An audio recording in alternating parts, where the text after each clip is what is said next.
السلام علیکم ورحمۃ اللہ وبرکاتہ۔ تو اس میں ہم آغاز کرتے ہیں 104 سے۔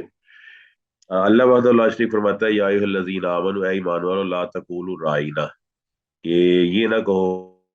اچھا، تو اللہ تعالیٰ فرماتا ہے کہ یا ایھا الذین آمنوا، اے ایمان والو، لا تقولوا رائنا وقولوا انظرنا۔ اب یہ دو لفظوں میں جو ہمارے آج کل کے دور کے لحاظ سے جو اہم چیز ہے وہ یہ ہے کہ اس کو کہتے ہیں کہ اصطلاحات، ٹرمز، اور یا اس کو آپ یوں کہہ سکتے ہیں کہ بعض اس کو جسے آج کل آپ برانڈز کہہ سکتے ہیں یا اس کو آپ مونوگرام کہہ سکتے ہیں۔ تو بعض چیزیں نا اصطلاحات میں بنا لی جاتی ہیں اور پھر اس اصطلاح کو اپلائی اور چسپاں کیا جاتا ہے۔ تو اس کو کہتے ہیں ٹرمز یا اسٹیٹمنٹ کی جاتی ہے۔ اس میں نے آپ کو پہلے اگزامپل دی تھی کہ ہمارے ہاں ایک مشہور لفظ ہے ٹیرورسٹ۔ تو آپ بتائیے ٹیرورسٹ کا جو لفظ ہے یہ اب کن لوگوں کے لیے استعمال کیا جاتا ہے؟ جی، کلاس میں بتائے گا جی، ٹیرورسٹ کی اصطلاح کس کے لیے سر استعمال آج کی کل تو جاتی ہر ہے؟ اچھا، تو سر آج کل تو ہر مسلمان کے لیے کی جی، جاتی ہے۔ اب ایک دیکھیں، اب ایک سیدھی یہ میں نے اس لیے اگزامپل دی کہ ٹیرورسٹ ایک لفظ ہے اور اس کا اگر مطلب دہشت گرد ہے تو صاف ظاہر ہے کہ وہ اس کا مذہب سے تو کوئی تعلق نہیں ہے، وہ تو ہر آدمی دہشت گرد، ڈاکو، ایسا آدمی جو آپ کی جان کی طرف ہے۔ لیکن اب یہ کیا گیا ہے کہ ٹیررسٹ کے لفظ کو خاص کر دیا گیا ہے کہ اس کا تعلق اس دین کے ساتھ ہے جس کا نام اسلام ہے، حالانکہ اسلام کا تو مطلب ہی سلامتی ہے۔ تو ہر دور میں نبیوں کے دشمنوں نے، نبیوں کے عدو نے ایک اصطلاحات بنائی ہے اور اس کو بھی چسپاں کیا ہے اس طبقے پر جو وحی کی بالادستی کا قائل ہے۔ تو وحی کی بالادستی کا قائل ہونا یہ لازمی اور ضروری ہے کہ ہم لوگ جو ہے نا وحی کی بالادستی کے قائل ہوں۔ ہمیں کچھ بھی کہا جائے، کوئی مولوی کہہ دیتا ہے، کوئی کچھ کہہ دیتا ہے، صوفی کہہ دے، کچھ مرضی کہہ دے، لیکن جو وحی ہے اس کی بالادستی جو ہے اس کو ہر صورت میں ہمیں ماننا پڑے گا اور اس کے لیے کام بھی کرنا پڑے گا۔ تو آپ دیکھیں کہ یہاں پر اللہ تعالیٰ نے فرمایا ہے کہ لا تقولوا رائنا۔ اصل میں یہودی یہ لفظ ایسے بنا کے بولتے تھے کہ نبی کریم صلی اللہ علیہ وسلم کی نعوذ باللہ توہین کا پہلو اس میں سے نکلتا تھا۔ تو اللہ تعالیٰ نے اس کو تبدیل کر دیا اور فرمایا کہ لفظ ہی چھوڑ دو اور کہو انظرنا۔ اس سے ایک اور اہم مسئلہ نکلتا ہے کہ اسلام میں حلال واضح ہے، حرام واضح ہے، لیکن اصل چیز یہ ہے کہ آپ مشتبہ چیزوں سے بچیں۔ یہ بہت اہم کلیہ اور قاعدہ ہے جو اس آیت سے برآمد ہوتا ہے۔ ہمیں مشکوک چیزوں سے، جس زوبانی چیزوں سے بچنا چاہیے۔ اگر کوئی کاروبار ایسا ہے جس کے بارے میں آپ کو شک و شبہ ہے تو ہمیں اس کاروبار کو چھوڑنا بہتر ہوگا۔ تو ہر مشتبہ چیز اس سے بچنا ضروری ہے۔ یہ اس کو لیے وہ اس آیت سے نکالا جا سکتا ہے کہ ہر وہ چیز جو آپ کو شبہ میں ڈال دے اس کو تبدیل کر دے اس چیز کے ساتھ جس میں شبہ نہ ہو۔ جی واضح ہوگی جی بات آپ سب کو؟ جی کلاس واضح ہوگی میری بات؟ چلے جی، باقی لوگ بھی، یس سر، ہو گئی۔ باقی لوگ بھی پارٹیسپیٹ کریں جی۔ فرمایا واسمعوا، اور سنو، جو چیز کہی جاتی ہے اس کو سنو، جو اللہ کے نبی فرماتے ہیں اس کو سنو علیہ الصلوۃ والسلام۔ ولیل کافرین، اور کافروں کے لیے دردناک عذاب۔ ٹھیک ہے جی، کافروں کے لیے انتہائی دردناک عذاب ہے۔ اور فرمایا ما یود الذین کفروا، یہ جو کافر ہے، ما یود الذین کفروا، یہ نہیں چاہتے، من اہل الکتابی، اہل کتاب میں سے بھی ہو، ولا المشرکین، اور مشرکوں سے بھی، یعنی کہ جو کافر ہے، چاہے وہ اہل کتاب کے کافر ہے یا چاہے وہ مشرک ہے جو اللہ تعالیٰ کے ساتھ شرک کرنے والے، یہ قطعا نہیں چاہتے اینزل علیکم، کہ نازل کیا جائے تم پر۔ اب اللہ تعالیٰ فرماتا ہے کہ یہ نہیں چاہتے کہ نازل کیا جائے تم پر من خیر من ربکم، تمہارے رب کی کوئی بھلائی تم پر نازل کی جائے۔ اب سب سے بڑی خیر کیا ہے؟ اب خیر کا لفظ کئی معنوں میں استعمال ہوتا ہے۔ اب سب سے بڑی خیر کس کو کہا جاتا ہے؟ سر دین کیا جو ہے؟ اللہ تعالیٰ کی طرف سے نازل ہوا ہاں، دین۔ ماشاء اللہ، ماشاء اللہ، ماشاء اللہ، اللہ تعالیٰ آپ کو برکت دے۔ اس میں کوئی شک والی بات ہی نہیں ہے کہ اللہ تعالیٰ کی طرف سے نازل ایمان کردہ کو چیز۔ جی حکمت حدیث وغیرہ میں جی جی، اب اصل خیر یہ ہے، حالانکہ خیر کا لفظ مال کے لیے استعمال ہوا ہے قرآن مجید میں، انہ لحب الخیر لشدید۔ اصل خیر دین ہے، اور دین اس لیے خیر ہے کہ دین میں ملاوٹ کوئی نہیں، اور پھر دین اس لیے خیر ہے کہ یہ سارا اللہ سبحانہ و تعالیٰ کا ڈیزائن کرتا ہے، اللہ نے اپنے بندوں کے لیے نازل فرمایا ہے۔ اور پھر نازل بھی فرمایا کس پر؟ بہترین لوگوں پر، اور بہترین لوگوں کی آخری جو لڑی ہے اس کے اندر آخری نبی وہ محمد رسول اللہ صلی اللہ علیہ وسلم ہے۔ اب سب سے بڑی خیر یہ ہے، تو یہ خیر اللہ تعالیٰ کیا کس کو دیتا ہے؟ یہ رحمت کس کو دیتا ہے؟ اللہ فرماتا ہے واللہ یختص برحمتہ من یشاء۔ اور آپ کو پتا ہے الیکشنز، اور ہمارے یہاں یہ دو لفظ بڑے مشہور ہیں، الیکشن اور مومنوں کو۔ سلیکشن۔ ہاں جی، الیکشن اور سلیکشن. اب آپ نے غور کرنا ہے جب ہم الیکٹ کرتے ہیں ووٹنگ کے ذریعے تو کیا ہمیں بعد میں اپنے فیصلے پر پچھتاوا ہوتا ہے کہ جی ہم نے ایسے ہی غلطی سے اس کو الیکٹ کر لیا حالانکہ تو اس قابل نہیں تھا. جی ہمارے ہاں جو الیکشن کے ذریعے حکومتیں بنتی ہیں بعد میں رونا روتے ہیں نا کہ الیکٹ نہ ہی کرتے تو بہتر تھا. اس کی کیا وجہ ہے؟ سر انسان کا علم ناقص ہے. ہاں ماشاء اللہ، انسان کا علم ناقص ہے، آپ کا بھی علم ناقص ہے اور آپ کی میجورٹی کا بھی ناقص ہے. آپ کو پتا ہے 10 ناقص چیزیں ناقص ہی رہے گی، کمپلیٹ تو نہیں ہو سکتی. اگر یہ کسی علاقے میں کسی میدان میں 100 اندھے بیٹھے ہوئے ہوں تو 100 کے 100 اندھے 100 ہونے کی وجہ سے وہ آنکھوں والے تو نہیں بن جائے گا، اندھے ہی رہے گی. تو اس لیے اللہ نے جب نبی اور رسول چنے ہیں خود چنے ہیں، لوگوں کو اختیار نہیں دیا کہ آپ الیکٹ کریں. تو اللہ فرماتا ہے کہ اللہ عالم حیث یجعل رسالت، اللہ خوب جانتا ہے رسالت کس کو دے رہی ہے.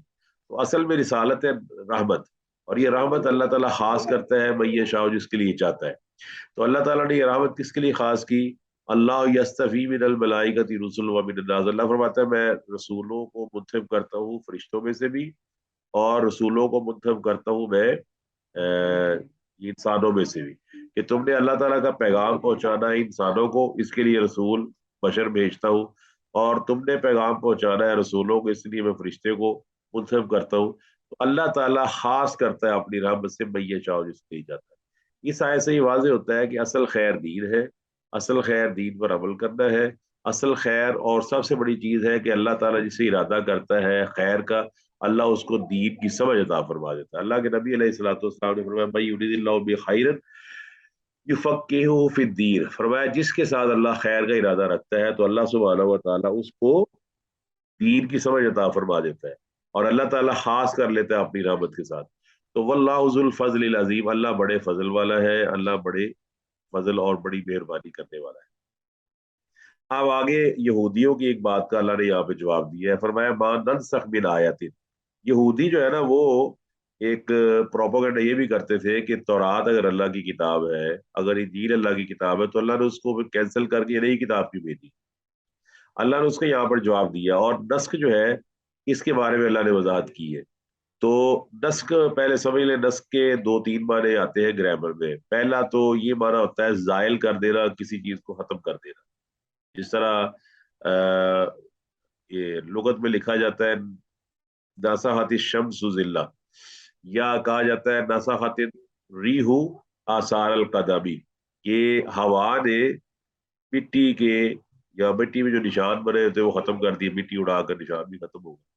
نسخ کا دوسرا معنی جو قرآن میں استعمال ہوا ہے وہ یہ استعمال ہوا ہے کہ نسخ کا مطلب ہوتا ہے لکھنا، کسی چیز کو املا کرنا، کسی چیز کو لکھ لینا، کسی چیز کو. جس طرح آپ نے سنا ہوگا لفظ نسخہ، تو نسخہ ہمارے ہاں استعمال ہوتا ہے حکیم کا نسخہ، ڈاکٹر کا نسخہ.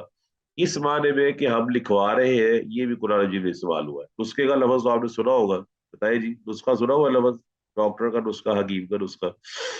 تو اللہ تعالیٰ یہاں فرماتا ہے ما ننسخ من آیت، ہم جو کوئی آیت نسخ کرتے ہیں اور ننسیہا یا اس کو بھلا دیتے ہیں. یعنی کہ بعض ایسی آیات بھی، ایسی چیزیں بھی ہیں جو اللہ نے بلوا دی. تو اس کا مطلب ہے کہ قرآن مجید میں نسخ ہوا ہے، اور نسخ کو سمجھنا بڑا ضروری ہے. اس لحاظ سے ضروری ہے کہ آپ کو معلوم ہو جائے کہ نسخ کس چیز کا نام ہے. اصل میں یہ ہے کہ اللہ سبحانہ و تعالیٰ قادر مطلق ہے، اور بعض اوقات نسخ جو ہے وہ اس لیے کیا جاتا ہے کہ لوگوں کے فائدے کے لیے، تاکہ لوگوں کو آسانی پیدا کی جائے. اس کا یہ مطلب نہیں نعوذ باللہ کہ اللہ کو علم نہیں ہے. اس کا مطلب صرف اتنا ہے کہ اللہ سبحانہ و تعالیٰ نے اس آیت میں نسخ کیا، اس لیے کیا، اور اس آیت سے بہتر ایک آیت نازل فرما دی جس نے پہلی آیت کے حکم کو یا تو خاص کر دیا یا اس کے اندر ایک تبدیلی پیدا کر دی.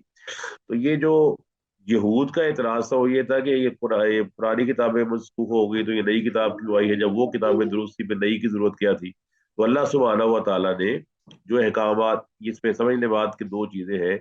جو پہلے خبر ہے، جو پہلے کا حکم ہے اس کو کہتے ہیں منسوخ، اور دوسرا حکم جو بعد میں آتا ہے اس کو کہتے ہیں ناسخ. اللہ نے فرمایا قرآن مجید میں انا کنا نستنسخ ما کنتم تعملون، ہم جو تم کر رہے تھے اس کو لکھواتے جا رہے تھے. 25ویں پارے میں اللہ فرماتا ہے. تو عربی زبان میں نسخ کا معنی آپ کے سامنے واضح ہو گیا، ازالہ کرنا یا کسی چیز کو لکھوا لینا، جس سے نسخہ ہے. تو اللہ تعالیٰ اگر کوئی آیت نازل فرماتا ہے تو بعد میں اگر اس سے بہتر کوئی اللہ تعالیٰ حکم مومنوں کے لیے نازل فرماتا ہے تو اس کی بھی کوئی نہ کوئی حکمت ہوتی ہے. تو یہ پہلی بات یہ سمجھ لیں کہ نسخ جو ہے یہ قرآن مجید میں بھی واقع ہے اور حدیث کے اندر بھی واقع ہے کہ اس حکم کا نسخ ہوا.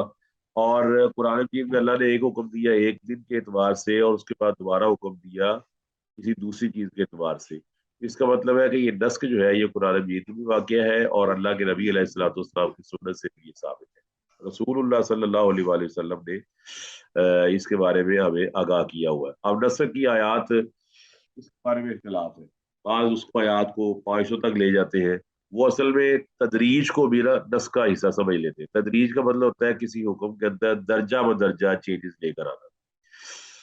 تو جس طرح اللہ سبحانہ و تعالیٰ نے سود کے بارے میں فرمایا, پہلے یہ فرمایا وما آتیتم من ربا لیربو فی اموال الناس لا یربو عند اللہ وما آتیتم من زکات تریدون وجہ اللہ فاولئک هم المضعفون. فرمایا جو تم سود لیتے دیتے ہو سمجھتے ہو کہ بڑھ گیا ہے تو اللہ کے یہاں نہیں بڑھتا, اور جو زکات دیتے ہو اور جو سمجھتے ہو کہ وہ کم ہو گئی ہے تو اللہ تعالیٰ کے یہاں وہ زیادہ ہو گئی ہے. پھر اللہ تعالیٰ نے دوسرا حکم نازل فرمایا کہ لا تاکلوا الربا اضعافا مضاعفا, کہ تم نہ سود بڑھا چڑھا کے نہ کھاؤ. یہ سود بڑھا چڑھا کے کھانا اس وقت بہت عام تھا. اس کے بعد اللہ نے بھی تیسرا حکم نازل فرما کے واضح فرما دیا کہ احل اللہ البیع وحرم الربا. اللہ سبحانہ و تعالیٰ نے سود کو حلال نہیں کیا, سود کو حرام کیا ہے, اور سودے بازی کو حلال کیا ہے. سودے بازی حلال ہے, بیع کرنا حلال ہے, مگر سود حرام ہے. تو نسخ جو ہے یہ آیات کے اندر بھی آپ پڑھ سکتے ہیں. شاہ ولی اللہ کی مشہور کتاب ہے الفوز الکبیر. شاہ ولی اللہ نے اس کے اندر 5 آیات کو شمار کیا ہے کہ وہ نسخ والی آیات ہے. مثال کے طور پر اس کے اندر ایک آیت انہوں نے ذکر کیا ہے کہ کتب علیکم اذا حضر احدکم الموت ان ترک خیرا الوصیۃ للوالدین والاقربین بالمعروف, کہ تم پر فرض کیا گیا ہے کہ تم وصیت کرو والدین کے لیے, رشتہ داروں کے لیے. تو جب اللہ تعالیٰ نے والدین کا حصہ بعد میں مقرر کر دیا تو اس آیت کا حکم جو منسوخ ہو گیا اور اس کی جگہ اللہ سبحانہ و تعالیٰ نے دوسرا حکم ڈال دیا. تو اس کی مثال انہوں نے شاہ ولی اللہ نے اپنی کتاب الفوز الکبیر فی اصول تفسیر میں دی ہوئی ہے, جہاں پر انہوں نے اصول تفسیر کا ذکر کیا ہوا ہے کہ پہلے یہ آیت نازل ہوئی کہ تمہیں والدین کے لیے وصیت کرنی ہے, اور بعد میں اللہ سبحانہ و تعالیٰ نے اپنی حکمت بالغہ کے تحت والدین کا حصہ خود ہی مقرر فرما دیا تاکہ کسی قسم کا اشکال نہ رہے. اور بعد بھی یہ کہہ دیا گیا کہ وصیت کی جا سکتی ہے ایسے شخص کے بارے میں جو ذوی الفروز میں نہیں ہے, تو اس کے لیے آپ وصیت کر دیں اور وہ وصیت 1/3 سے زیادہ نہ ہو. یہ اللہ سبحانہ و تعالیٰ نے فرمایا. اسی طرح اللہ نے سورہ نساء کی آیت نمبر 15 میں زانیہ عورت کی سزا مقرر فرمائی کہ اسے باقی عمر گھر میں قید رکھا جائے, اور یہ کہا کہ شاید اللہ تعالیٰ ان کے لیے کوئی نئی سزا جو ہے وہ نازل فرما دے. تو بعد میں سورہ نور کے اندر اللہ نے زانی مرد اور زانی عورت کو 100 کوڑے مارنے کا حکم دیا. تو لہٰذا وہ پہلے والا حکم جو ہے وہ اٹھ گیا اور دوسرے والا حکم جو ہے وہ جاری ہو گیا. اسی طرح رسول اللہ صلی اللہ عیسیٰ یہاں جو آپ تفسیر دیکھ رہے ہیں اس پہ لکھا ہوا ہے آدم علیہ السلام کے زمانے میں سگے بہن بھائیوں کو آپس میں نکاح جائز سب آدمی سے حرام کر دیا گیا. اور اس طرح قرآن مجید کے اندر بھی اللہ سبحانہ و تعالیٰ نے بعض احکامات منسوخ فرمائے. اب یہ اللہ سبحانہ و تعالیٰ کی اپنی حکمت ہے.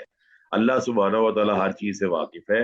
اللہ سبحانہ و تعالیٰ کی ایک حکمت یہ ہے کہ اللہ رحم کرنے والا ہے, اور رحم کا ایک تقاضا یہ بھی ہوتا ہے کہ آدمی کو سخت چیز کے ذریعے پہلے سختی کی جائے, اس کے بعد اس کو نرم کی طرف موڑ دیا جائے, تو پھر آدمی کو احساس ہوتا ہے کہ میرے ساتھ یہ اچھا کیا گیا کہ میرے اوپر سخت حکم کو رفع کر دیا گیا اور میرے لیے نیا حکم جو آسان ہے وہ نازل کیا گیا. اسی طرح آپ کو پتہ ہے جہاد کے اندر جو نسخ ہوا کہ پہلے اللہ نے فرمایا کہ 100 کے مقابلے تم میں سے 1:10 کی ریشو اللہ نے فرمائی وہاں پر, تو بعد میں وہ 1:2 کی ریشو ہوگی کہ 10 ہے تو 20 پر بھاری ہوگی. پہلے فرمایا 10 ہے تو 100 پر بھاری ہوگی, پھر فرمایا کہ اگر 10 ہے تو 20 پر بھاری ہوگی. یہ بھی اللہ تعالیٰ نے ایمان کی کیفیات کے لحاظ سے یہ بات ارشاد فرمائی کہ بعض اوقات بعض آدمی ایسے ہوتے ہیں ان کے ایمان زیادہ ہوتا ہے, بعض لوگوں کا ایمان اتنا کم نہیں ہوتا.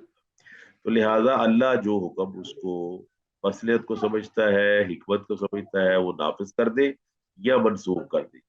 تو بعض معتزلہ میں سے بعض فرقے ایسے ہیں جنہوں نے نسخ کا انکار کیا ہے کہ قرآن میں نسخ ہے نہیں. یہ بھی وہ یہودیوں کی پیروی کرنے والے لوگ ہیں.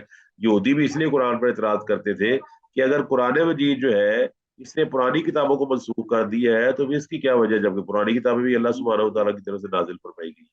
تو لہٰذا صحیح بات جو سلف صالح کا کلیہ یہ ہے کہ قرآن مجید میں نسخ واقع ہوا ہے, اور آپ اس کی تفصیل کے لیے اگر پڑھنا چاہیں تو آپ الفوز الکبیر فی اصول تفسیر بڑی معروف کتاب ہے,